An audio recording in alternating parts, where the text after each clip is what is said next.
The Force of Others, a Star Wars podcast. Hello there, and welcome to The Force of Others. I'm Zachary Owen Turner. I'm Matt Boitner, and today on The Force of Others, we're going to talk about how Tom Cruise apparently shot a lightsaber duel, filmed it himself for Star Wars Starfighter, as well as a bunch of other updates for that movie, and we're also going to finally talk about the updates coming to Galaxy's Edge at Disneyland. Some would say they are very long overdue. But before we get to all of that stuff, we got a fun question from my brother and friend of the podcast, as well as friend of me, Mark Boitner. He says, what are our fan theories for how Ahsoka dies? So, Zach, what's your take on my brother's very morbid, death-centered question? All right, come here. Get a little bit closer, listener. I'm going to get a little bit closer to the mic. She's never going to die because she's the best character ever. She will not die! Ahsoka, death? No! No, she'll probably die eventually, and I will cry like a little bitty baby. Like a wee, brand new, out of the womb baby, because I love that character so much. I have a tattoo, of some Ahsoka stuff. So, no, I don't know. I have a sneaking suspicion it will happen sooner than I want it to. But I hope, my hope of hopes is that she goes out something like Kanan did, where she is saving a bunch of people. Either that, or I want her to, become... I want her to have the Dragonheart death, where she becomes a billion stars and becomes one with the Force, and saves, and we see her... the eye, an explosion, and her become a constellation or something. I don't know. I want something grand and epic, something mythical and exciting.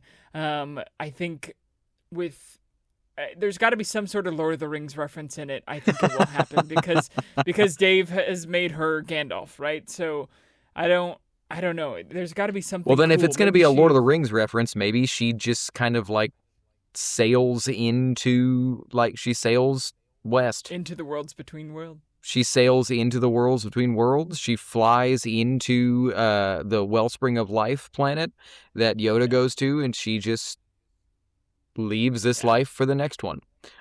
Could very well be that's what it is. In many ways, I kind of think that version was what he was alluding to with Rebels. And then he decided, nah, I'm not done. She's coming back. And then we've gotten really way more fun stories. But as for my fan theories for how she dies, the dark version of the depressing answer that I don't even really necessarily agree with is Filoni will never kill her because he loves her too much. So she's bathed in plot armor. But the real answer is probably more along the lines of what you're saying. That when she goes, it'll be self-sacrificial. It'll be to save a lot of people.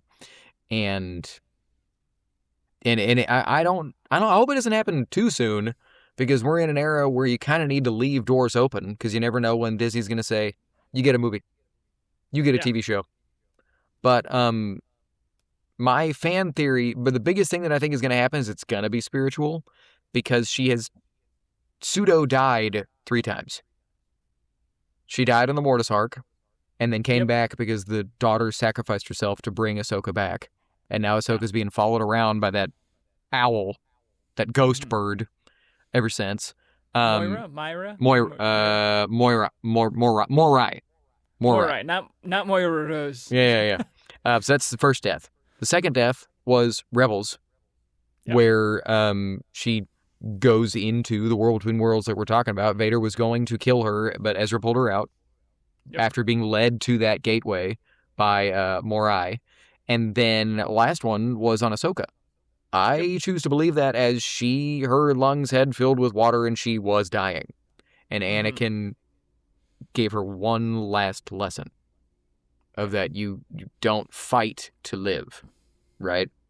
So anyway, that's my take. So sorry, I didn't give my answer. She's died 3 times. The fourth, the next time, or when it sticks, it will have to be spiritual, because that's everything Dave has done with the character. It won't just be she gets blown up. It'll be a Forcey, strange thing. But I hope it's not that soon, because I would like for more stories between Luke Skywalker and Ahsoka Tano. Mm-hmm. But all that to say, that's our takes. If you have a very dark idea for how Ahsoka Tano could meet her end, leave it in the comments below or send it to forcefeathersradio@gmail.com. Normally, this is where we talk about our weeks and our Star Wars weeks, but because I am snowed in, we're recording this at the exact same time as the last episode. Maybe it'll come out soon. I don't know. But the point is, we haven't had a week to talk about yet, and so we'll talk about it when we talk about it and not before. But to getting into the news, we got a bunch of news about Starfighter. I pulled this from a couple different sources. First one being Kathleen Kennedy's exit interview with Deadline, but also a little sneaky New York Times sit-down with Shawn Levy, where he said some wild stuff about this movie. To me, wild, just the things that are casually confirmed between these couple interviews. But and a really, really wonderful story about him and his father. But we know now that 10 years ago, Shawn Levy flew to London on his own dime to meet with Kathleen Kennedy to talk about how much Star Wars means to him and how much he wants to do it. And then finally in 2022, she gave him a call and said, let's go. Let's do it. Yeah. You know, other articles have tried to frame it as, well, he made Deadpool and Wolverine and that made all the money in the world. That just came out last year. So that's not true. And these things are in the works for 3 to 5 years. Yes. So this also not true. Yeah. But as to the Tom Cruise of it all, the cruise in the room, if you will, in the New York Times interview, Shawn Levy very casually says, and not in a name-dropping way, he's just reflecting on all the friends that are coming to set. Last week, Steven Spielberg was here, and now Tom Cruise is wielding a camera. Cruise just wanted to watch, he told them, but Levy setting up a scene involving a lightsaber duel in the water. Suggested Cruise jump on one of the cameras. He'd meant it as a joke, but before you know it, there was Cruise wading into the muddy pond, holding the camera like a pro. So, Zach, what's your takeaway on just the fun Hollywood of it all, but also, not only is there a lightsaber in this movie, there's a lightsaber duel in this movie. Go. Yeah. So we had thought that Mia Goth and what's his name? Matt Smith. Matt Smith were going to be dark side Force users, so I think that's pretty much confirmed by this interview. We thought that the young child would be a possible Jedi. Also probably confirmed at this point. Or maybe we'll see another Jedi. Who knows? But cool that we're getting a lightsaber duel, especially in the water. That sounds visually stunning. They talked about how Tom Cruise got his very fancy shoes dirty by doing this, and he was like, yeah, whatever, because Tom Cruise has all the money in the world, and it doesn't really matter. Real. It also, as crazy as Tom Cruise is, cool to see a guy who's just a filmmaker be like, oh, cool, yeah, no, I'll grab a camera. Yeah, I get to shoot some Star Wars. Just loves making movies. There's a really cool, I think it's a fan Photoshop of him doing so, that kind of went around. But really cool. Really, like you said, the amount of news that are confirmed story plots that we're getting from these interviews is kind of crazy. I thought they would be a lot more secretive about this movie, but they haven't been. But that doesn't mean that my hype has gone down for it. I'm like, cool, we're going to get a lightsaber battle. Part of me wants Star Wars without lightsaber movies, but it's Star Wars, so it's gonna happen. So, well, we may very well might get a Star Wars movie without a lightsaber, with Mando and Grogu coming out in less than 4 months. But moving back into a quote from Shawn Levy, he says, "Directing and producing Star Wars requires an exclusivity of focus unlike anything I've ever done. I am in this galaxy full time, all the time, when I'm awake, when I'm asleep, and I'm quite happily living there." I just think it's a fantastic quote. And if you don't know who Shawn Levy is, let's explain you some Leviness. The New York Times says, in an industry where nothing is certain, studios have come to see Shawn Levy as among the most reliable directors in the business. Not difficult, not temperamental, and most important, almost supernaturally attuned to audience tastes, it says. My dog is in my face right now.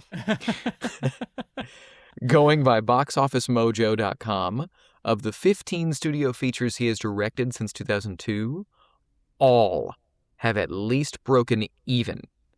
Nice. And most have been profitable. There was another part That's of the great. interview where they talked about how somebody else on set talked about how he's equal parts director and producer. That a lot of directors will show up kind of like burdened by like their art and they're so just like beleaguered and like overworked, and then he shows up just jazzed. There was something from the Netflix behind the scenes documentary for Stranger Things where he talks about that. Something's going wrong with one of the sequences that I won't spoil because I still don't think you've seen the season. I haven't. But he's like, here's the deal. When something goes wrong, I can't throw a tantrum. I can't get like angry and sad because that affects everybody. He says, we have to shoot today. Period. So my job is to solve the problem and get it done, even when it doesn't fit my prep. It's like, okay, the setup's going to be different. We're still going to get it done. And he talked about how he's like, I have to be on my Jedi Zen super focus. And I was like, okay, this is a Star Wars fan. And because I don't think I've said it yet, if you don't know, Shawn Levy is directing Star Wars Starfighter. I realize I didn't preface this at all. But what'd you take away from that stuff? He talks about living in it, dreaming in it, and all that. I really feel for his wife because every time she says "I love you," I bet he says "I know." For this entire. No, I love it. I love how excited he is about it. I have been a big fan of Shawn Levy for a long time. He always has a really great sense of heart in his movies. Even if the movie is just okay, it usually I usually walk away with it being like, man, that was a fun, good time, and that had a lot of heart. And I think if Star Wars needs anything, it's heart. So I'm excited to see what he does. Even something as silly as Deadpool and Wolverine, I was like, oh yeah, I feel for that Wolverine guy. Yeah. And yeah, like you said, he has a proven track record. He's a good director. I like that he doesn't throw tantrums. He sounds like a director's director or an actor's director. Somebody that is just trying to create a good vibe and get the work done. So and that he does it with like joyfully and not like there was a George Lucas quote from the behind the scenes doc for Star Wars Episode 1 where he's talking to because he hired basically an assistant director for that movie. They basically, I don't know. I think it was because George knows he's not a people person. But the guy was asking him, so what's the set day-to-day going to be like on set? And George's like, well, I'll call action, cut, and then most of the time I'll just kind of sit there looking depressed. And I was like, ooh, I identify with that. That's definitely me at rehearsals. Be more of a Shawn Levy, Matt. Just kind of sit there like, why haven't they learned their lines yet? I can't work until you work. But I need to be more like Shawn Levy. But into the heart that is present in basically every Shawn Levy movie. The interviewer points out that in Real Steel, one of Zach's favorites, Cheaper by the Dozen, the time travel one with Ryan Reynolds, I forget what that's called. The Adam Project. The Adam Project. So many of these stories are about a young man, a son, getting back in touch with an estranged father. So often. And the interviewer says, if I didn't know any better, I would think you had an estranged son or dad. And you never know how much these interviews are staged, but I'm going to choose to believe this is real.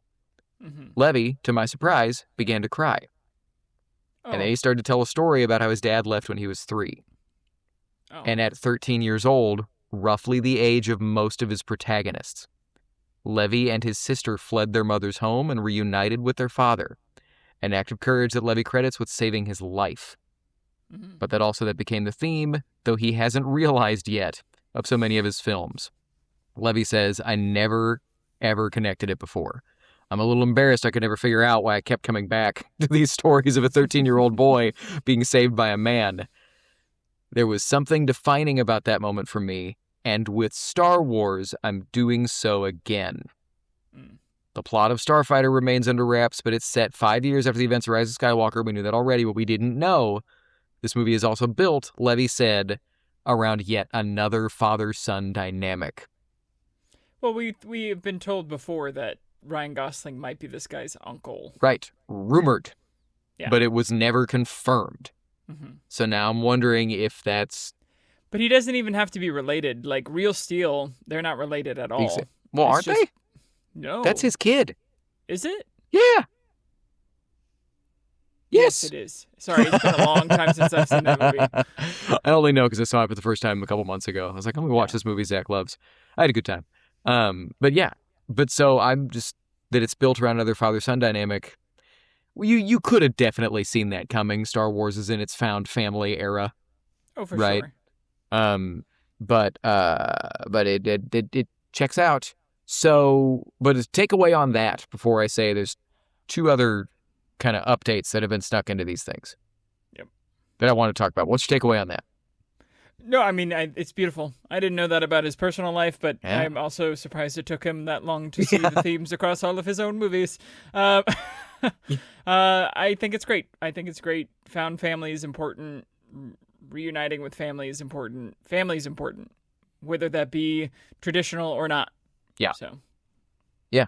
You are who you choose Star to be. Wars is about families. So. Some things are stronger than blood, also says Star Wars.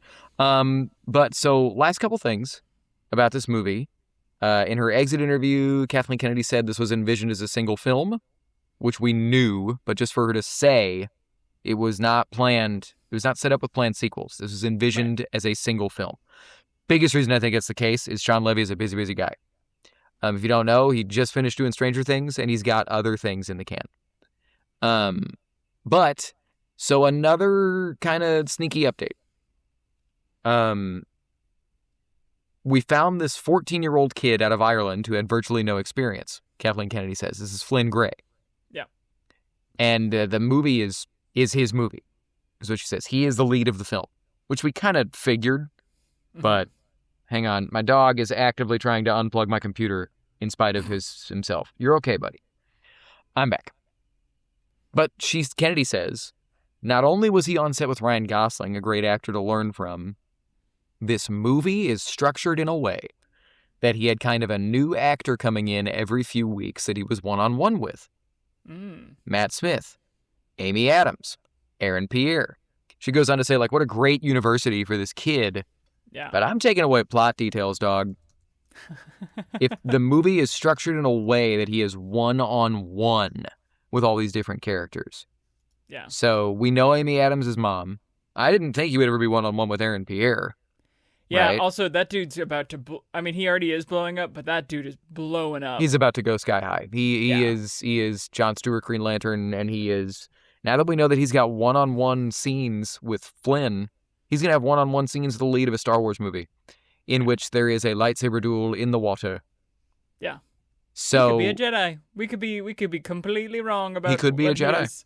Yeah. And it could be Ryan Gosling that's just the fighter pilot, and Aaron Pierre is this sneaky Jedi that gets killed by Matt Smith. But so yeah, we know there's a lightsaber duel in water. We know that Flynn Gray is one-on-one with these people. We know that it is a father-son story. And then you're raising your hand. What was it? Another thing we might not be thinking about, who says it's good guy versus bad guy lightsaber duel? Fair. It could be Mia versus Matt Smith. Fair. Or it could be Ryan Gosling training Flynn Gray. Yeah. You know, it could be any number of things. Be Ryan Gosling picking up one of the lightsabers and being like, I don't know what to do with this. That would seem very on brand. Yeah. Because it's kind of like Finn is very bumbling in the sequel trilogy, but then he also pills up, good lord, picks up the lightsaber and becomes a murder hobo. What if someone picked up a lightsaber and still didn't know what to do with it while they were swinging it around, causing all kind? I want that scene to exist now, and that feels very Shawn Levy and very Ryan Gosling. Yeah. It feels like if you put the character from Fall Guy in this movie, which is another great Ryan Gosling movie. Yeah. If he was like, oh, I have combat training, but not for this. That would I want that to exist now. Yeah. But I was gonna say the only actors that we've seen, well, that we've really even seen in a still from the movie or taken on set, but the only actors we've seen be anywhere near water for sure are Flynn Gray and Ryan Gosling. Yeah. In the one image they've released. So anyway, last thing about Starfighter, just to close out the Shawn Levy and his dad story. The New York Times article ended with, Shawn Levy says, Dad has never asked me about this recurring theme, but you'd better believe I'm going to tell him tonight because it will mean everything to him. Oh. And he was telling the interviewer that he was ready to finish up because he wanted to go call his dad. Oh. And as much as I find it hard to believe that he never put together why so many of those movies come back to that, that's how, especially when you're as busy as him, that's how it goes. You know, you're just making stories that mean something to you, and you're not really realizing what you're pulling from. But that's everything we got about Starfighter. We might know more about that movie. We don't know more about it than Mando and Grogu, but it's close. Yeah. But everything that we know is still like, it's just enough to be like, ooh, where we want more, to me. Yeah. But we know there's a lightsaber duel in the water. We know it's a father-son dynamic. We know that Flynn spends one-on-one time with a bunch of actors. We know that it's big-time actors. Filming. We know that it's done. It's finished filming. It's in the can. They're fully in post right now. We know it's 5 years after Rise of Skywalker and did not have a planned sequel. Yep. So I'm still that the only prediction. Mean it won't. Yeah, exactly. If this hits, we're gonna get at least one more. Yeah. Because that's also how Hollywood has to function right now. Because if you make something that people actually want to get off their couch and go watch in a theater, you need to make another one. Yeah. I'm not trying to take the side of corporations. I guess I am. I'm just saying it makes sense in modern times. Yeah. Takes a lot to get me off my couch and into a movie theater. Mm-hmm. But speaking of things that'll get me off my couch, there is a Star Wars experience that I have had that Zach has not had. And it looks like Zach's experience might be different than mine. Go. Yeah, we got updates to the Galaxy's Edge at Disneyland and Disney World. I'm pretty sure it'll be both. But big changes to the Black Spire Outpost. Beginning April 29th, 2026. It is expanding its timeline, which we all thought would happen eventually. I'm surprised it took this long. Introducing elements from the original film trilogy. As a result, visitors to Batuu, which is the planet that Galaxy Edge is, may cross paths with a few familiar faces, from Darth Vader and Imperial stormtroopers strutting through the streets, to Han Solo and Chewbacca reuniting at the Millennium Falcon, all the while John Williams' iconic musical themes swirl through the air. It has been said that it looks like about 70% of the park now will be in the original film trilogy, while you still have about 30% in that Rise of Skywalker, sequel trilogy time. There is still the Rise of the Resistance ride, and that will not change, and so that will continue to be the timeline there. Kylo Ren is going to move to the stage in Hollywood Studios, and Darth Vader will move to the stage in Galaxy's Edge with Stormtroopers. They have said that the TIE Echelon is actually, it's the same colors as the original trilogy, so it's fine. It was actually, it was Darth Vader's ship, and it's like an old car that Kylo Ren has, which I'm calling BS on. Yeah. But I guess you can't rebuild a whole ship, so I get it. Mando and Grogu will still be around. Ahsoka will still be around. Luke will be around as well. Now, whether Luke is what era will be interesting. I guess it'll depend on what part of the park he's in. Some of the things that are going to change, Doc Ondar, who is the Ithorian who kind of does all of these different Den of Antiquities, right? He's the gift shop. Trader. Yeah, it's the gift shop, but it's where you buy the lightsabers and stuff like that. In the sequel trilogy, he's old. In the original trilogy, he's just younger and starting out. So they were going to change out some of the things that he has in there. The First Order shop will now become a Black Spire Outpost army surplus type store, which they have said that the backstory on that is that there are two clone troopers, and one ended up fighting for the Empire and one ended up fighting for the Rebels, and now they're just decided to be friends and open a store together. So half the store will be Empire, half will be Rebels. I think that's fun, but also like, okay, but how are they? They're just buddy now, or so. Yeah. But still fun. But the biggest change as well is that all of the music that was originally scored is kind of going away, or will be only in one part of the park, and we're getting the John Williams music, which, if you've gone to the Harry Potter world, that is part of the thing that makes you feel like you're there. You hear the bum bum bum bum ba bum ba bum bum bum ba bum. Also John Williams. But so the soundtrack changing. So lots of updates. Matt, did I miss anything that you can think of? I think that's all. The only thing is that as of right now, it is for sure only going to be in Disneyland. It's not announced for Disney World yet. But it'll come eventually. But as to why that is, I have a take. But go ahead. You had something else. Also, the ride that you take on the Falcon will now be Han and Chewie, not is it? Hondo Ohnaka. I think they announced that too. Oh, okay. I do know the only other thing that had already been announced was in both parks. On the day that Mando and Grogu releases, May 22nd, the Millennium Falcon ride is going to change to a Mando and Grogu adventure.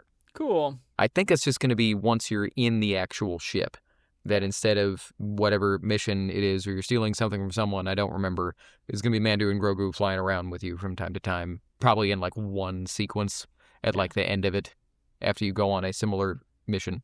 But yeah, what were you going to say? I gotta go. I gotta get there. I have I thought you were saying you had to finish podcasting. I was like, oh no. I gotta go to the Galaxy's Edge, man. It's such a big miss. So here's I bought a Disney credit card a while ago, and I have little points that I have stocked up so that when I go, I can go crazy and not have it be on my dime. I have a couple hundred in Disney credit, so we gotta go. You've been holding out on me. Zach, we must go. Yeah. We must go. What do you mean you haven't? What? I didn't know that. Well, we had a friend of the show working in Disney World right now. Yeah. Elliot Elaine Hayes. She sent me stuff. She went through Galaxy's Edge the other day. I haven't. We'll post it on the social medias and stuff. I think she was doing Force of Others things, walking around the park. We also know many people that we went to college with who work there full time as like performers. That's true. Performers. That's true. That's super true. But yeah, so my biggest takeaway on all this, I have been to Galaxy's Edge, Disney World. I have not been to Disneyland. So what's been awesome about the park from moment one, and what is awesome about Disney World, while it is super corporate, super capitalist, consume, spend money on everything, and their marketing is amazing, because I caught myself when Jenny and I went there for like 8 straight days. We did Disney and Universal in 1 week a couple years ago. And I caught myself being, bamboozled by the Disney of it all, that I was looking at a sweatshirt that was like $50. And I was like, well, that's really not that expensive. And I heard myself... For a sweatshirt, it actually isn't. It might have been more, but it wasn't... it was a sweater. Yeah. And like just a kind of a long sleeve shirt. And I was like, it's really not that... My God, they're good at what they do, is what I'm saying. But the best thing about Disney World is that there is an interactive story element and an immersive story element to everything. Like the line for the scary one that Elliot loves, I can't remember, A Haunted Mansion, is incredible. Yeah. And there's surprises to see all over, just the line to get into the ride. And Star Wars Galaxy's Edge is that tenfold. Mm-hmm. And what's cool about it, from the moment the park is opened, and Disney World will still be like this, is that the idea is that everything happening in the park happens in one day in canon. You are experiencing a day in between The Last Jedi and The Rise of Skywalker. And it was also kind of all built around the hotel, which of course has come and gone, because people can't spend $5,000 spend 3 nights in a hotel, even if it is a 24/7 Star Wars experience. So what's cool about it is like it's all designed to be a canonical event in a story that hasn't existed yet in Star Wars. But what's different about Harry Potter World, right, that you hit on earlier, you're not going into your own Harry Potter story. You are visiting the Harry Potter events and places that you've seen in the movies that you want to be in. So it's like, I'm in Gringotts now. I'm in Hogwarts now. I'm in the Diagon Alley, right? You're in these places. And that's the one thing that isn't awesome about Galaxy's Edge. Yes, you do get to go on the Falcon, and it is amazing. And I had to try my very best to not like break down in tears but really, not break down in tears. I was just like, looking at everything the whole time, because it's like, I've been looking at this set longer than I can remember, and I'm on it now. And it looks, I guarantee you, better than it did in the actual movie, or making of the movie. And so that's amazing. But it isn't, you're not going into the Jedi Temple. You're not going into the cave on Dagobah. You're not going into Yoda's hut. You're not going into the Lars homestead. You're going into a very, very, very Star Wars-y place with lots of Star Wars iconography that you haven't seen before. Yeah. One of my favorite things of Galaxy's Edge, as it is right now, is Star Tours.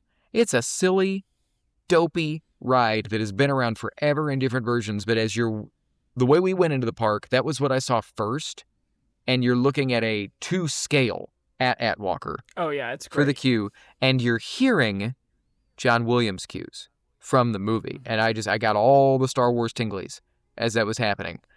And then you go into Batuu proper, and it's really cool, and you're getting this original music, and it's like, okay, now I'm in Star Wars, but it doesn't have the same wrap you up in a Star Wars blanket that Star Tours does for me. So it makes sense that they're doing this, and they are going to release a tie-in comic, Galaxy's Edge, Echoes of the Empire, is I believe what it's called. We're going to get it's going to be a couple issues. It launches in April, shortly before the refit, and it's going to tell some original trilogy era stories that'll basically explain what Darth Vader's doing there, what Leia's doing there, what Luke is doing there, yada, yada, yada. They've done that already with different Galaxy's Edge comics that are actually pretty fun. Yeah. There's a really fun story of Han and Chewie chasing down a Sarlacc, which you learn the pit is a pit. The Sarlacc is a creature that's about dog size that eventually grows to this giant thing and finds pits to live in. And it's super hilarious because they're chasing around this chicken-looking thing that is a Sarlacc. But anyway, I saw that to say I love Galaxy's Edge. I think it's really, really cool, and I think that this change makes a lot of sense. Yeah. Well, and as you grow away from the sequel trilogy, like, you gotta find ways to include the things that are going on right now, you know? Yes. So it makes sense. And they've messed with the timeline a little bit. Like, Mando and Grogu have started to appear. They walk the park now. Yeah. Luke walked the park for a little bit earlier last year. I think that was very much a, let's test this. Let's see how people like this. Yeah. But I mean, I like that they tried something different. I also think it makes sense to give your people the hits. Rise of the Resistance is a crazy ride.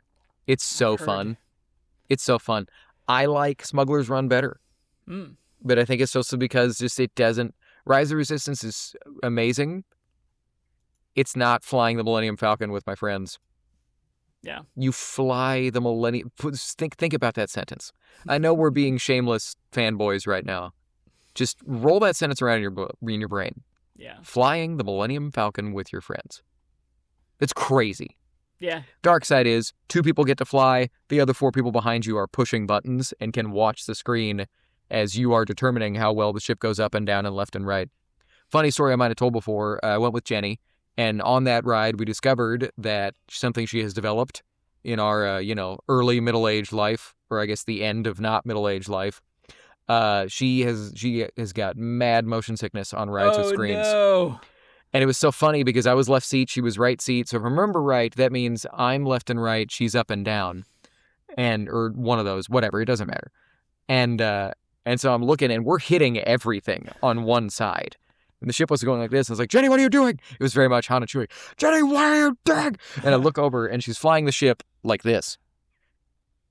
Not looking at the screen. Because she was starting to get sick. Because when you pitch the ship up, it goes up. When you pitch it down, it goes down. And left and right and whatever. And so Jenny was breaking the Millennium Falcon. And so I started telling her, go left, go right.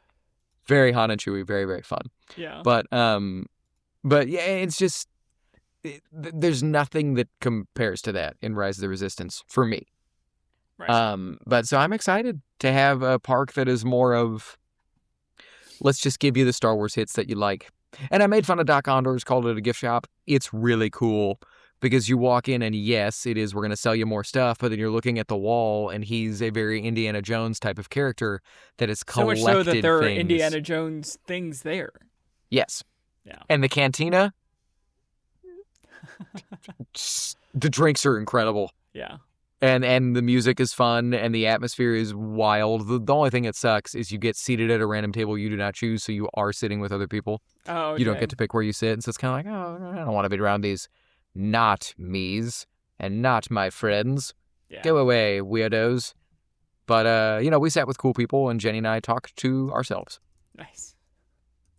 But anywho, so there's me shamelessly selling you a ticket to Galaxy's Edge for 10 minutes. But I like it. It's one of my favorite things that Disney has done with the IP. I gotta go. You gotta go. I mean, hey man, my piggy bank is growing for Star Wars Celebration 2027. Yeah. And it's not super far away from Disneyland, is it? LA and Anaheim, it's like an hour and something, right? Hey, if we're there, dude. Yeah. Because I'm going to want to go to the George Lucas Museum of Narrative Art while we're there, sure. as will every other Star Wars fan. We might as well also take a day in Galaxy's Edge with a bunch of other Star Wars fans. All these things will be packed. Oh. We might as well cram it in. Out of the wazoo, yeah. Might as well. Yeah. We'll see. We'll see what the budget entails. Maybe we'll make a Patreon before then. Yeah. Send us to Celebration. Help us, poor theater professionals, attend Star Wars Celebration. Please, sir, may I have some more Star Wars? Yeah. Nah, we'll just get Lance to go and he'll just bankroll the whole thing. Yeah. Oh, Trip also, they also announced that Leia is going to have her own look, that it's going to be very based off of Battlefront 2. Yes. So. Yes. Hot take. Adventure Leia. Easily my favorite level of Star Wars Battlefront 2 is the one where she is fighting the Empire in the streets of Theed. The Naboo capital. That's the only level from that game that I will just every now and then put that game in and just play that level. It's so fun. Yeah. Okay. Well, I think we exhausted that entire topic. And all that to say, I think the park was dope before. I think it's going to be dope now, and I think these changes make sense. Yeah. I'm wrong to think. I don't think this change is motivated by the response to the prequels, or not. Sequels? I don't think this change is motivated by the response to the sequels. If that happened, it would have changed 5 years ago. Yeah. I think it's motivated by the fact that the sequels aren't doing anything new anytime soon. The Mandoverse exists. And at the end of the day, period, the most popular Star Wars era is the original trilogy. Period. Yeah. It's fact. All fans. Sorry. But everybody likes the original trilogy. Yeah. You know? There are a lot of you that like the prequels more. That's fine. That's valid, especially if that's the Star Wars that was your first. That makes sense. Yeah. But the original trilogy is still, it will probably always be the most iconic Star Wars. Yeah. But, yeah. Okay, so that's enough on Galaxy's Edge. Something we didn't say in the intro because I forgot about. Zach read a comic. Yeah, I read a comic. I read it, and it has some good things and some I just don't understand. We're going to head on over to the Canon Comics Corner. All right, so I read Hunt for the Falcon, Han Solo, Hunt for the Falcon. It is a story that is set, so full spoilers, it is a story that is set before Force Awakens. Han and Leia are not together anymore. Ben is not, he's older, so I don't know if he's at the Academy or if he's already turned to Kylo Ren. But there's a lot of moments of him like thinking about young Ben, and where this comic succeeds is in those flashbacks of Han being a parent and Leia being a parent, and Han being an okay parent but Leia being a better parent. There's like a moment where Kylo's like Ben's like, oh yeah, no, I don't want to do my schoolwork, so he like deactivates the droid and then runs out to work on a car with Han, and then like Han puts him in the seat and he drives off, and Leia's like, he was supposed to finish his schoolwork. And you see a lot of regret with Han Solo and how he treated or just how he raised his child, and just regretting what happened to his kid. That is where the comic is best. The story itself, it starts with Han being a racer, not pod racer, but like swoop bike racer owner of a team, and his racer's losing, and he's talking with Lando, and he's like, these kids don't know how to drive, and he runs down to the track and he jumps in the racer and wins the race after being behind, and then gets disqualified because he wasn't the racer. It's like very silly, and he's like, I want to find the Falcon again. Like, I miss who I was. It's a man searching for his identity. And so he recruits Chewbacca. He goes to Kashyyyk. We get to see Chewie in his holiday special home. Fully, we see his what is his son's name? Itchy, Scratchy, whatever. Oh, Itchy. Itchy is the dad, I thought. You're right. Lumpy. We got to see Lumpy grown up. He has a little man bun, it's very silly and sweet. But then Han's like, come on, let's go find the Falcon. And Chewie's like, okay, yeah, I guess, and he begrudgingly goes because he wants to be with his family. And he's like, eventually he's like, your family too, but they go and find, so, this is where everything breaks down for me. I was going to say, spoilers, you didn't like this comic, but there's a lot of cool stuff so far. I like to lead with positives. There are some really cool stuff. Here's where it breaks down. In Force Awakens, Han says, who had the ship? Yeah. He doesn't know. And Rey says, Unkar Platt stole it from the Irving boys who stole it from Duquesne. And he says, who stole it from me? Yeah. This comic is him tracking down Duquesne, then the Irving boys, then Unkar Platt on Jakku. So we get to meet Duquesne, who's this, what is Hondo Anaka? He's the same species as Hondo. Oh, I don't know. And he's this like seedy guy, and he had it stolen. The Irving boys are two kind of Viking looking dudes. And so he goes and he tracks down these different people, and he eventually gets to Unkar Platt, who we learn is a junk mob boss. Yeah, he's a junk boss. He's a junk boss, but he has a facility and all that, and they get captured, and he's this close to he is in a meeting with Unkar Platt where he has him at gunpoint. And he's like, give me back the Falcon. And he's like, and then droids come in and everything gets away. And Han Solo has to choose, basically, whether or not he's going to go after the Falcon or save his friend Chewbacca. And Chewbacca's like, I'm done. I'm not searching for this anymore. I'm not going to get killed over this ship. I want to go see my family. And Han is like, okay, let's do that. But they're on Jakku. They know it's there. And then it ends with him being like, yeah, you're my family too, Chewie. And maybe I need to not relive the old days. But it ends with him back as an owner of a racer team on the planet, talking to Lando, being like, yeah, maybe one day I'll find it. But and Chewbacca goes back to his family. So it's what was the point of the comic? What was the point? Because he knows Duquesne had it. He knows the Irving boys had it. He knows Unkar Platt has it or had it on Jakku. So and we don't see him re-recruit Chewbacca to become a smuggler and all of that. I thought this was going to be a lead-in to him hunting Rathars, but it's not. And so my question is just why? Why is this comic? Yeah, I know it's money, but if you're gonna get money, tell the story that doesn't just go back to where it was. And he learns all the information that he learns in Force Awakens. If she was like, oh, he stole it from this, he'd be like, yeah, I know. While also leaving the door open. Yeah. But why put him on Jakku at all? Because he was he even, I think in Force Awakens goes, Jakku? That junkyard? Yeah, it's true. Where he learns. Yeah. But he was already there. He was already there now, canonically. And he already knew that it was there. Yeah. So, I don't know. That's my big problem with the book. It has some really cool stuff, of learning who these people are. But it just didn't go about it right. And I think ultimately my question is why? Well, and I mean, and I know I'm being pessimistic when I just put up the money sign. But, when you put Han Solo on a comic cover, it's going to sell. Yeah. Right? But I guarantee you, I can't guarantee anything. But my theory, just hearing all that, it was probably pitched as what you were talking about. That it was going to end with them going to get Raftars, or it was going to end with them finding the Falcon.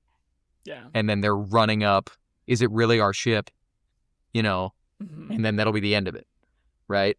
And I guarantee you, somebody said, hey, that's pushing right up into Force Awakens. Let's leave some doors open just in case we have another idea for a story later. Yeah. And it's why? And the answer is because the problem with interconnected continuity is that now people don't want to step on anybody's toes. And when you have an unwillingness to branch out into new characters and new storylines, you're going to tell a bunch of really, really teeny tiny, inconsequential stories that are more concerned with not stepping on other people's toes than telling a story. Yeah. That's what it is. You know, it's part of what's so great about the Afra comics. Those comics don't give a because it doesn't need to connect to anything. It's a new character with new stakes. And yeah, she's getting hunted by Darth Vader, and it runs the thing of like, okay, how many times is she going to barely escape Darth Vader? Or is he going to let her go because she's of use later? But that's, you know, and the thing about Duquesne was in the first time they told this story. Right. The Flight of the Falcon. As that whole interconnected thing was kind of fun through different YA novels and comics and young readers' books and everything else of just a fun, silly, pulpy version of everyone that the Falcon changed hands through leading up to Force Awakens.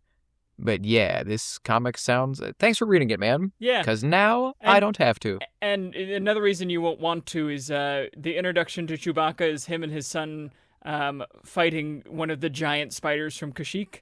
What's it look like? Show me. Kind of see. Wild. Well, what's so funny, I don't know what it is, those don't freak me out. Oh, good. I don't know how. They're definitely spiders, but it's something, they're just crabby enough. Yeah. That it doesn't trigger my stuff. I will say, though, Han Solo has drip in this comic. His costumes are great. I sent it to Matt. I was like, oh, these are some cool ones. They also do a nice continuity of some of the flashbacks. He has the white vest. So cool. That's nice. But some of the best parts, again, I'm going to lead with positives. There's a moment where he has Ben send the Falcon into light speed, and it's beautiful. Cute. You know, and you just see Ben like looking at everything, and it's a really wonderful moment. The other ones, all of the flashbacks are great, you know. Because Leia and him have a conversation where she's like, schoolwork's important. He says, this stuff's important too, Leia. Kid's got to learn how to handle himself. Why can't school come after this? You know, and so a lot of nice things. And then the ultimate moment is Han realizing it's too risky. I have a family. Even if I'm not in great standing with them now, I hope I can be one day. Can't do that if I'm dead. I'll be back for the Falcon. Count on it. So that's how he kind of ends it. But ultimately, I was just kind of really disappointed and let down by it. So. Yeah. Darn. Yeah. We love Star Wars, but we're honest when we don't like it. I mean, like I said, I led with the positives. It has a lot of positive stuff. But if you're like, oh, cool, this is going to move the character forward and we're going to get some plot details. Not really. You get to see how cool Unkar Plutt is. I didn't realize how big his facility was and how overarching his reach was, but... They've alluded to that in different stories, but yeah, it just seems strange. Yeah. I think we're going through a strange between time in Star Wars publishing right now, at least comic-wise. Yeah. We talked about how Legacy of Vader, which we will talk about eventually, and Jedi Knights just kind of unexpectedly ended. Yeah. And then it's the same thing's about to happen with the Star Wars long-running comic is what I'm getting. So that's what I'm picking up. Same thing happened with Afra. I'm just curious. We'll see. But it seems like comics for Star Wars are spinning their wheels right now. Yeah. But let's acknowledge that we've gotten 10 years of pretty consistent quality stuff. Yeah. So eventually you're going to have some bumps in the road. Yeah. And it's drawn beautifully. It's only 4 issues, so if you want a quick afternoon read, you know, like... Hey. Worst case scenario, Star Wars adventure. But the biggest reason you couldn't tell whether Ben has already become Kylo or he's just training with Luke is because they have not committed to when all that happened yet. Yeah. They're keeping that open. They're going to keep it open as long as... They might never full-on say the timeline. Yeah. Or at least they won't until there's a movie or TV show. They're not going to do that in publishing. For sure. So, all that to say, there's Zach's review of The Hunt for the Falcon. Leave it in the comments below and let us know if we're stupid, if you loved it. I hope somebody did. And there are parts of it I liked. I just, overall, I was disappointed. It's a story. I mean, hang on, I didn't wrap up. The whole thing of Chewie having a family and just being convinced, hey man, come help me, let's go be smugglers again. Yeah. I think is so uncomfortable. Because Chewie would just be like, no. Which is what I'm you a get in this father? book. Yeah, and you're like, okay, so what changes in a few years? You know, like I'm not saying they should have killed Lumpy, right? That's not what I'm saying. eaten by a spider. Yeah, but like, it just makes the reason he's hanging around in the sequel trilogy so strange. If he's got a family that he's actively avoiding. Yeah. And sure, you could say to fight the First Order, but why aren't they fighting the First Order as well, dog? Like, it just, I don't know. We need that's a big plot hole they need to fill in. We need a Tribe Chewie comic. Curious, is Chewie's dad in this book? Not. So no, Itchy's dead. Not confirmed. Anywhere in it, like so. But I'll take some more screenshots and send them. Cool. So yeah, I'll pull stuff from the book, put it up there. But anywho, all right, so that's gonna do it for our review for that, and I think that's basically gonna do it for the episode. But Zach, let the people know how they can get involved with what they just watched or listened to. Yeah, if you think I'm wrong about Hunt for Solo, tell me in the comments, or anything. If you're excited about these movies, tell us in the comments. Email us, forceofothersradio@gmail.com. We are not the force of others. You are. We want to hear from you. Yeah. Be good people. Let us know your thoughts about Starfighter and Galaxy's Edge and comics, whether you love them or not. But we will see you next week, and in the meantime, remember, the force of others will be with you. Always. The Force of Others, a Star Wars podcast.